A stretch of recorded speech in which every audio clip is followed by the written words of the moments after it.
विदेशमा रहनुभएका बुबालाई स्वदेशको माटोमा केही गर्न सुझाव दिँदै घर फर्किन आग्रह गरी चिठी लेख। प्रिय बाबा नमस्कार, आशा छ तपाईँ स्वस्थ र खुसी हुनुहुन्छ। हामी पनि सकुशल छौँ, तर तपाईँको अभाव सधैँ खट्किन्छ। बाबा, तपाईँले हाम्रो सुखका लागि विदेशमा धेरै सङ्घर्ष गर्नुभयो, तर अब हाम्रो माटोले पनि तपाईँलाई आवश्यक छ। तपाईँले सिक्नुभएका अनुभव, ज्ञान र मेहनत यहाँ पनि उपयोगी हुन सक्छ। देशमा अहिले धेरै अवसरहरू छन् जहाँ तपाईँले आफ्नो योगदान दिन सक्नुहुन्छ। हामी सबै तपाईँलाई सम्झिरहेका छौँ।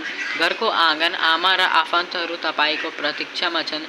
कृपया अब स्वदेश फर्कनुहोस् र आफ्नो ठाउँमा केही गर्न अवसरलाई उपयोग गर्नुहोस्। धन्यवाद। तपाईँको प्रिय छोरा अनमोल वैश्य।